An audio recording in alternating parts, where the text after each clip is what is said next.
মুসলিম জাহানের খলিফা হযরত ওমর ফারুক রাদিয়াল্লাহু তাআলা তিনি তার রাজ্যের খোঁজখবর নেওয়ার জন্য গভীর রাত্রে তিনি বের হলেন। বের হওয়ার পরে তিনি সমস্ত রাস্তাঘাটে তিনি হাঁটতেছেন আর শুধু চারদিকে খেয়াল করতেছেন রাষ্ট্র কেমন আছে, তার রাজ্য কেমন ভাবে পরিচালনা হচ্ছে। প্রজাদের খোঁজ খবর নেওয়ার জন্য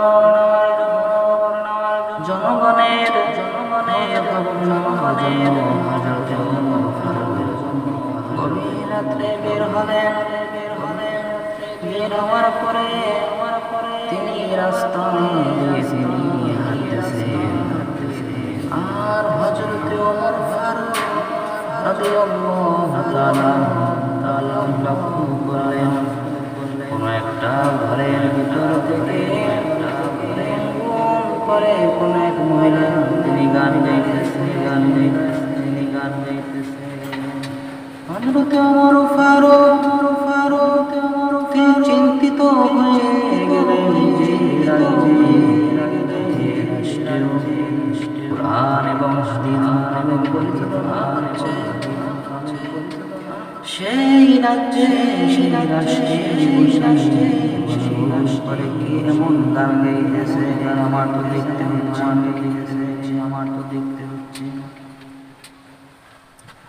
এবার হযরত ওমর ফারুক তিনি এতটাই রাগান্বিত হয়ে গেলেন যে ওই ঘরের সামনে ঘরের সামনে যাওয়ার পরে তিনি ডাক না দিয়ে দরজা ভেঙে তিনি বেড়া ছুটিয়ে তিনি তার প্রবেশ করেন। কোমরের পাশ থেকে তলোয়ার বের করে এবার তিনি আমি তখন যে গানের আওয়াজ শুনতে তাকে তুমি গিয়েছিলে। এবার ওই মহিলা জবাব দেয় হ্যাঁ আমি গান গিয়েছিলাম আর ওই গানের লাইনটা ছিল এরকমের আমার প্রাণের প্রিয় আজ কতদিন তোমায় দেখিনি আয় কতদিন অপেক্ষা করব আমার জন্য করে আমার প্রিয় এইভাবে যখন তিনি মহিলা গান গেলেন ওমর ফারুকের সামনে তিনি আবারও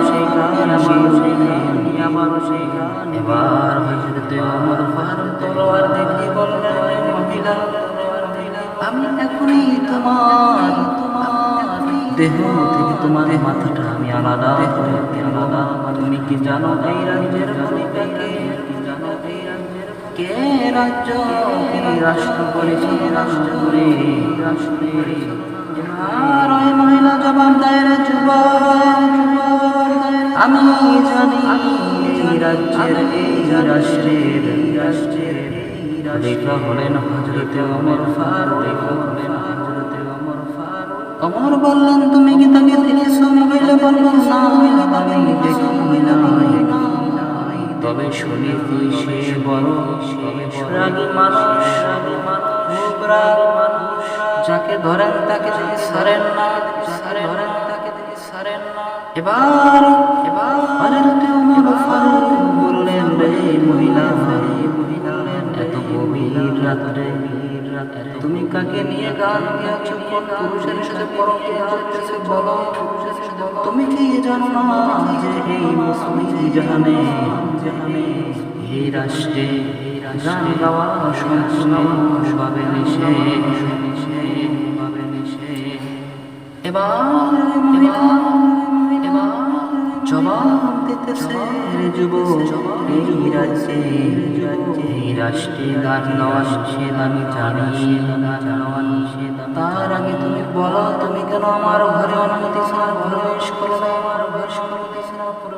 তুমি প্রথমে অভিনয় করেছ ভুল করেছ তুমি আমার ঘরে আমার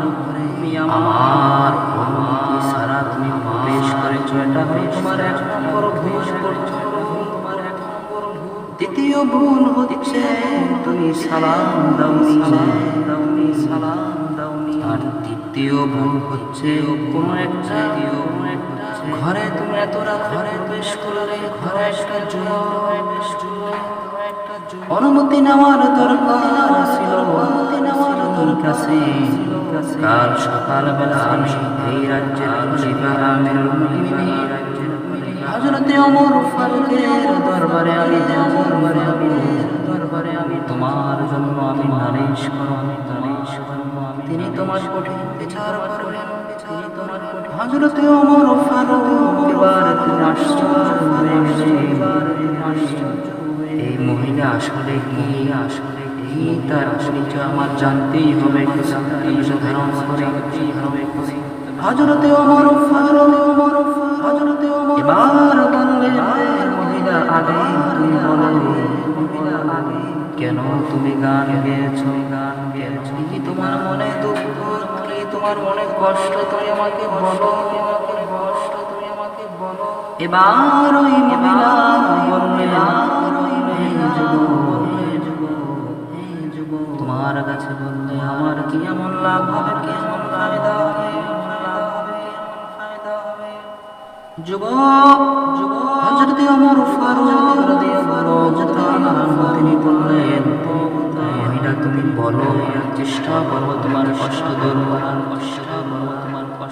করার এবার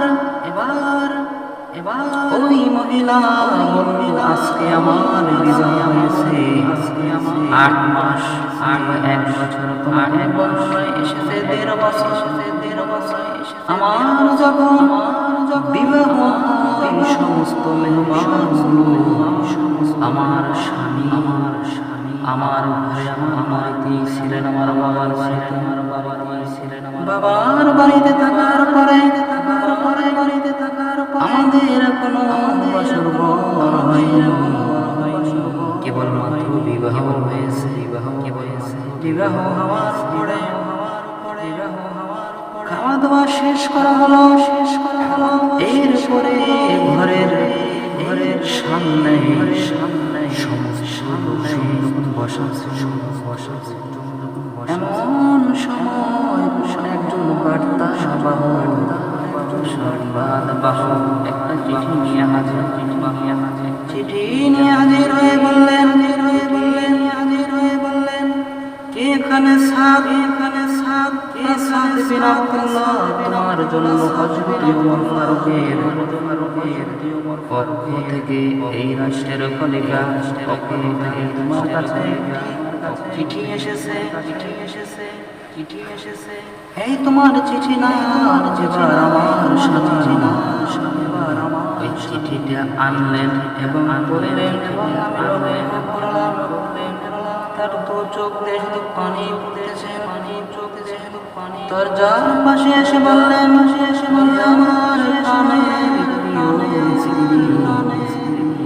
এই চিঠিখানা আমিরুল মুমিনিন তিনি আমার কাছে পাঠিয়েছেন ইসলামের জন্য যুদ্ধের জন্য আমাকে যেতে হবে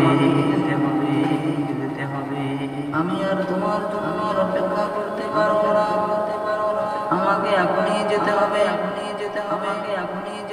এবার আমার স্বামী আমার সামনে এসে একটু বসে আমি আপনাকে এক নজর দেখি আপনি যদি এই যুদ্ধে শহীদ হয়ে যান যাতে কিয়ামতের ময়দানে আমি আপনাকে দিতে পারি এবার আমার স্বামীর স্ত্রী যেহেতু আমাকে সংবাদ দিয়েছেন আমাকে এখনই যেতে হবে 3 মাসের জন্য আমাকে যেতে হবে যুদ্ধ থেকে ফিরে এসে তোমার সাথে দেখা করবো আমি যদি তোমার সামনে যাই, আমার মায়ায় জড়িয়ে যাব, হয়তো আমি আমির মুমিনের কদমে মানতে পারবো না। হে আমার প্রাণের প্রিয় স্ত্রী, তোমার সাথে দেখা হবে, সাথে থেকে ফিরে যদি শহীদ হয়ে যায়, তাহলে ওই কিয়ামতের ময়দানে তোমার সাথে আমাদের হবে।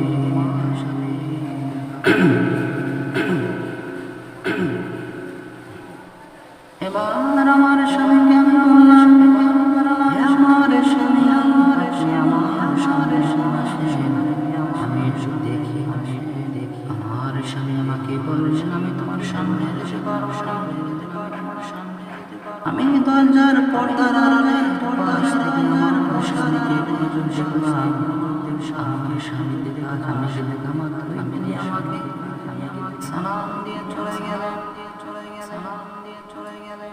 সালাম দিয়ে চলে যাওয়ার পরে আমি 3 মাস অপেক্ষা করলাম। আমি আমার স্বামীর ঘরে গেলাম, তাকে ফিরে পেলাম না। আমি অপেক্ষায় ছিলাম আমার স্বামী আসবে। 3 মাস পরে আবার একটা চিঠি নিয়ে আমার সামনে আসলেন। এসে বললেন, কে আছেন ভিতরে? দরজা খুললাম, চিঠিটা আমার হাতে দেওয়া হলো। আমার চিঠিতে লেখা ছিল, আমার স্বামীকে হযরতে ওমর আবার একটা যুদ্ধের জন্য পাঠিয়েছে। আবার 3 মাস 4 মাস দেরি হবে। আমি এই 3 মাস 4 মাস অপেক্ষা করলাম। আমার স্বামী আসবে। আমার অপেক্ষা করার পরে আমি সেজে বুঝে থাকলাম। আবার একটা চিঠি চলে আসলো। বার্তাবাহক সংবাদবাহক আবার একটা চিঠি নিয়ে আসলে। চিঠিটা আনার দেখলাম আমার স্বামীকে আবার স্বামীর জন্য পাঠিয়েছে। এবার ওই মহিলা কান্না করে আর বলে, আবার আমি 3 মাস 4 মাস অপেক্ষা করলাম। অপেক্ষা করার পরে আবার এক সময় আবার একটা বার্তাবাহক আসলো। আমার একটা চিঠি দিল। চিঠি দেওয়ার পরে আবার আমি জানতে পারলাম আমার স্বামীর আর আসবে না। তিনি আর একটা যুদ্ধের জন্য আবার তিনি দূরে পাঠিয়েছে। যুবক মনে বড় ব্যথা পেলাম। স্বামীকে কেবল বিশ্বাস করলাম, বাসর হলো না। এবার যুবক এই যে 8 মাস অথবা 1 বছর যে আমি অপেক্ষা করলাম, এর ভিতরে আমি 280 পাঠ করেছি। 280 বার আমি কোরআন খতম করেছি। একজন কোরআনের হাফেজ। আমি আজও আমার স্বামীর জন্য আমি অপেক্ষা করতেছি, কখন আমার স্বামী আসবে। আমি সেজে আমি অপেক্ষা করতেছি আমার স্বামী আসবে। আর এই গভীর রাতে আমি তাহাজ্জুদ নামাজ পড়ে আমি আমার স্বামীর জন্য দোয়া করলাম, ইয়া রাব্বুল আলামিন, আপনি আমার স্বামীকে সালামতে আমার কাছে